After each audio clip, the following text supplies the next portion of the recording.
तो नमस्कार दोस्तों, कैसे आप सब। आशा करता हूँ आप सब बहुत अच्छे होंगे। तो भैया सुनो, अपन इस वीडियो में दो चीज़ें बताने वाले हैं। अभी तुम्हें क्लियर रूप से बोल देता हूँ, है ना। सबसे पहले क्या बताने वाले हैं, सबसे पहले इंग्लिश मीडियम वालों के लिए मैं ये बताने वाला हूँ कि किस बुक से कौन सी यूनिट पढ़नी है ना, किस बुक से कौन सी यूनिट ही पढ़नी है, समझ रहे हो। वो बुक से स्पेशली वो यूनिट पढ़नी है और कहीं दिमाग नहीं लगाना है, किसी 4 बुकों में नहीं जाना है, किसी 5वीं बुक में नहीं जाना है, किसी दूसरी बुक में भी नहीं जाना है। सिर्फ वो यूनिट उसी बुक से पढ़नी है। एक तो ये चीज़ बताने वाला हूँ कि कौन सी बुक किस में करें, ये इंग्लिश मीडियम वालों के लिए बना रहा हूँ मैं। और दूसरी वाली जो वीडियो बना रहा हूँ वो हिंदी मीडियम वालों के लिए भी बना रहा हूँ और इंग्लिश मीडियम वालों के दोनों के लिए बना रहा हूँ।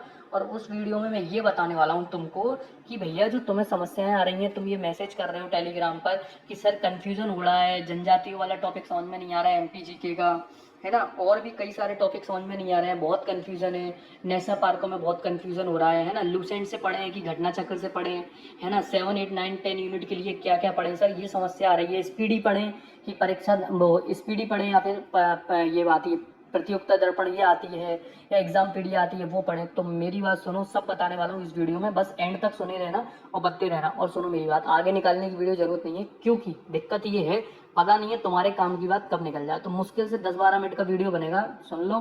कोई बहुत बड़े अपन कलेक्टर नहीं बनने वाले। 10 मिनट में तुम अगर पढ़ लोगे तो जरूर कलेक्टर बन जाओगे, ये गारंटी है। लेकिन 10 मिनट नहीं सुनने वाले ना, तो कहीं क्या पता एक आध नंबर से चुपचाप गए तो वो एक रिग्रेट रहेगा ना। इसलिए सुन लो, है ना। अब देखो यार, सबसे पहले अपन क्या बात करें इंग्लिश मीडियम वालों के लिए, तो यूनिट कितनी है अपने पेपर में, 10 यूनिट। ये तो सबको पता होगा, इसमें कोई बताने वाली बात नहीं है। अब यूनिट 10 है तो अपने को क्या करना है, अपने को बांट लेना है। फर्स्ट, थर्ड और फिफ्थ का की है MPGK की। सेकंड, फोर्थ और सिक्स्थ यूनिट का की है स्टैटिक, यानी स्टैटिक मतलब हिस्ट्री, ज्योग्राफी, पॉलिटी, इकोनॉमी, तो अपन इसको बोलते हैं स्टैटिक। तो स्टैटिक वाला पोर्शन है, ठीक है। 7th, 8th, 9th, 10th in unit की अपन बाद में बात करेंगे, ठीक है। सबसे पहले अपन इनके बारे में देख रहे हैं, ठीक है। अभी फर्स्ट, थर्ड, फिफ्थ के बारे में और सेकंड, फोर्थ, सिक्स्थ के बारे में अगर मैं बात करूं तो इसके बारे में इतनी सी बात करनी है यार, सिर्फ कि फर्स्ट, थर्ड, फिफ्थ के बारे में जो बुक है इंग्लिश मीडियम के लिए वो है TMH पब्लिकेशन की। अब TMH पब्लिकेशन की क्यों बोल रहे हो सर, तो TMH पब्लिकेशन की अच्छी बुक आती है, लेकिन इसमें एक समस्या रहती है, फैक्ट बहुत मतलब थोड़े से गलत सलत दिए होते हैं, या फिर थोड़ी देखो ये तो सब में दिए होते हैं, सिर्फ इसमें नहीं दिए होते। लेकिन अगर इसके लिए मैं प्रेफर करूं तो इंग्लिश मीडियम वाले अपने इन फैक्टों को सुधार सकते हैं एक और बुक से जो है हिंदी की है, लेकिन सभी इसको प्रेफर करते हैं और सब हिंदी मीडियम वाले इसको पढ़ते हैं, क्योंकि हमारा आंसर वहाँ फैक्टों से सही होने वाला है मेरे दोस्त, है ना। तो आप पढ़ लोगे तो कोई समस्या नहीं आ जाएगी। आप उसको हिंदी में, इंग्लिश में, क्वेश्चन तो हिंदी में समझ में होगे, दिमाग में तो प्रोसेस चलेगी ना हिंदी में ही, ठीक है। तो वहाँ तो समझ पाओगे ना कि टिक क्या करना है। तो इसको मैं तो बोलूँगा कि इसको जरूर पढ़ो, है ना। फैक्टों के लिए इसको जरूर पढ़ो। बाकी आपको डिस्क्रिप्टिव जो देखना है आप TMS से देख सकते हो। ये मैंने MPGK की बताई है सिर्फ। अब सुनो और आगे क्या है, अब है सेकंड, थर्ड और सिक्स्थ यूनिट। सेकंड, थर्ड और सिक्स्थ यूनिट के बारे में अपन क्या करने वाले हैं। अब सेकंड, थर्ड और सिक्स्थ यूनिट के बारे में अपन ये करने वाले हैं, जो स्टैटिक वाला पोर्शन है उसको अपन ये करने वाले हैं कि स्टैटिक वाले पोर्शन में अपन पढ़ने वाले हैं लूसेंट। लूसेंट क्यों सर, लूसेंट ही भैया, लूसेंट ही है सब कुछ। लूसेंट ही है, दिमाग मत लगाना 4 जगह, मत भटकना 50 जगह, रट डालो। अभी इतना टाइम तो है कि तुम लूसेंट को कम से कम 2 से 3 बार रट लोगे। तो इधर उधर दिमाग भटकाने से अच्छा है आखिरी के 20 दिन में अगर लूसेंट का सहारा लेना पड़े, इससे बढ़िया ही अभी 70 दिन पहले ही लूसेंट का सहारा ले लो और उसको 2 से 3 बार रट दो। समझ रहे हो मेरी बात, मुझे पता है गारंटेड आखिरी में तुमको लूसेंट उठानी पड़ेगी, उसका सहारा लेना पड़ेगा। इससे बढ़िया है अभी से लेना चालू कर दो, है ना। सबको वो याद आती है चीज, इसलिए कह रहा हूँ अभी से उठाओ, अभी से पढ़ना चालू कर दो, स्टैटिक खत्म करो। अब स्टैटिक खत्म करने के बाद बचा क्या, 7th, 8th, 7, 8, 9 और 10। अब देखो पर्टिकुलर बता रहा हूँ। 7th यूनिट के लिए इंग्लिश मीडियम वाले सबसे पहले प्रेफर कर सकते हो। देखो प्रेफर तो बहुत सारी चीज़ें कर सकते हो, लेकिन अपने को क्या जानना है, अपने को कुछ सिलेक्टिव चीज़ें जानना है ना। इसलिए थोड़ी ना वीडियो पे आ रहे हैं कि अपन कुछ भी सुन लेंगे, कुछ भी जान लेंगे। तो 7th यूनिट का एक ये अपनी जो है बायोलॉजी वाली, जो पर्यावरण ये इन सब वाली है। तो इसके लिए भाई तुम इंपॉर्टेंट चीज़ें बताऊँ, बायोलॉजी के लिए तो उठा लो लूसेंट। काय के लिए,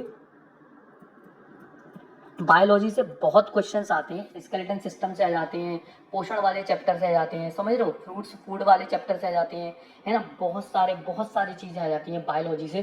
तो बायोलॉजी के लिए तो उठा लो लूसेंट।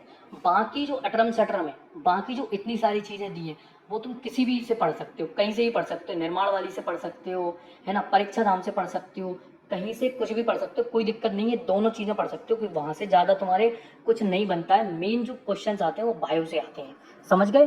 तो अब ये 7th यूनिट का अच्छा खासा। अब 7th यूनिट के सर MCQ कौन से लगाएं, तो मैं बता रहा हूँ, सुनो अच्छे से। अब देखो, इसके लिए तुम आई मैग्नस लगा सकते हो। आई मैग्नस वालों ने अच्छे से एक सीरीज बनाई हुई है आई एम मैग्नस की MCQ की। लेकिन इसके लिए मैं तुम्हें बहुत अच्छी चीज़ बताऊँ, सुनो मेरी बात। इसके लिए मैं बता रहा हूँ तुमको 7th यूनिट, 9th यूनिट और 10th यूनिट। 7th यूनिट के जो MCQ हैं वो तुम जाओ प्ले स्टोर पर और ऐप डाउनलोड करो मेंस वाला। उसमें तुम डिस्क्रिप्टिव तो देखो आई मैग्नस से पढ़ लो, मैं डिस्क्रिप्टिव भी बता रहा हूँ। 7th यूनिट के लिए आई मैग्नस डिस्क्रिप्टिव अच्छी है, 9th यूनिट के लिए भी आई मैग्नस और निर्माण दोनों अच्छी हैं, परीक्षा धाम भी अच्छी है। लेकिन इंग्लिश मीडियम के लिए बता रहा हूँ, आई मैग्नस और निर्माण दोनों अच्छी हैं 9th यूनिट के लिए। अब सुनो, MCQ कहाँ से लगाओगे, इसके भी MCQ और इसके भी MCQ। इसके लिए आपको एक ऐप डाउनलोड करनी है मेंस वाला की। अपनी ऐप आ चुकी है प्ले स्टोर पर, मेंस वाला, ये देखो मैंने नीचे ऊपर करके लिखा। लेकिन आप विदाउट गैप प्ले स्टोर पर मेंस वाला डालेंगे और मेंस वाला में जाके जैसे ही ऐप इंस्टॉल हो जाएगी, आप अपने आप को रजिस्टर करने के बाद फ्री मटेरियल पे जाएंगे। फ्री मटेरियल के बाद आपको वहाँ पे टेस्ट मिल जाएंगे। तो बहुत सारे टेस्ट यार हमने वहाँ डाल रखे हैं, यूनिट 7 के, यूनिट 9 के, यूनिट 10 के। हाँ भैया इंग्लिश मीडियम में, हाँ भैया इंग्लिश में, हाँ भैया हिंदी में, सब लैंग्वेजों में। बोथ बायलिंगुअल नहीं है भैया, बोथ लैंग्वेज के अलग अलग टेक्स्ट हैं। हिंदी मीडियम के अलग टेस्ट हैं, इंग्लिश मीडियम के अलग टेस्ट हैं। तो सारे टेस्ट हमने वहाँ डाल रखे हैं। तो इसके MCQ की तुम टेंशन तो बिल्कुल मत लो। ये तो मैं कुछ टेलीग्राम चैनल है जो अपना, वहाँ पर भी आधा सेंड करूंगा। लेकिन अगर तुमको कहीं दिमाग लगाना है तो इनके डिस्क्रिप्टिव पे लगाओ। 7th यूनिट के लिए आई मैग्नस और निर्माण डिस्क्रिप्टिव देख सकते हो। 9th यूनिट के लिए भी आई मैग्नस और निर्माण की बुक देख सकते हो तुम।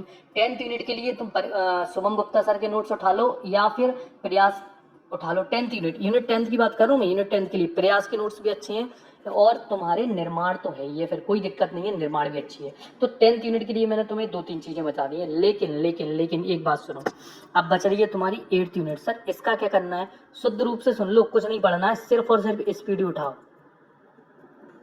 स्पीडी ही उठाओ।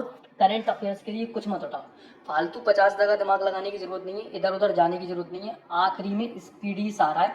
अब देखो स्पीडी में बहुत है यार, बहुत है, बास के अभी से पढ़ना चालू करोगे ना तब जाके कंप्लीट होगी वो, है ना। और इंपॉर्टेंट चीजें पढ़ो और उसको 2 से 3 बार रिवाइज करो। एक बार नहीं पढ़नी है, 2 से 3 बार अच्छे से रगड़ो उसको। सुबह सुबह स्पीडी ही पढ़ो, मैं तो बोलूँगा 1 से 1.5 घंटा निकालो और 1 से 1.5 घंटा अपने पूरा का पूरा स्पीडी को दो। समझ रहे हो मेरी बात। तो ये है यार, बुक्स ये पढ़नी है, ये स्ट्रेटजी है अपनी।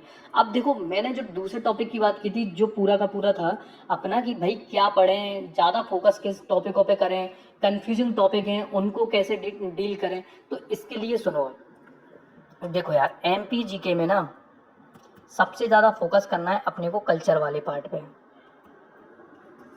समझ लें, कला एवं संस्कृति सबसे ज़्यादा फोकस करना है। जनजातियों वाला पार्ट, है ना, ये व्यक्तित्व वाला पार्ट, है ना, नेशनल पार्क वाला पार्ट, ये मैं टॉपिक बता रहा हूँ, कल्चर के टॉपिक नहीं, मैं कल्चर बता रहा हूँ। कला संस्कृति वाला पार्ट पे फोकस करना है, जनजाति वाले पार्ट पे फोकस करना है, नदियों वाले पार्ट पे बहुत फोकस करना है, नेशनल पार्क वाले पार्ट पे बहुत फोकस करना है, मेलों वाले पार्ट पे बहुत फोकस करना है।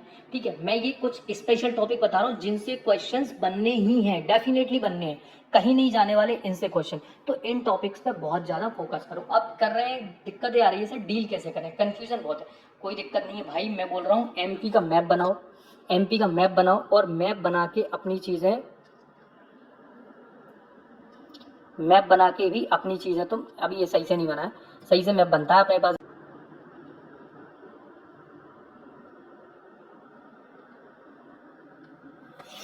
देखो MP का मैप बनाओ, उसमें तुम इस तरह से कर सकते हो।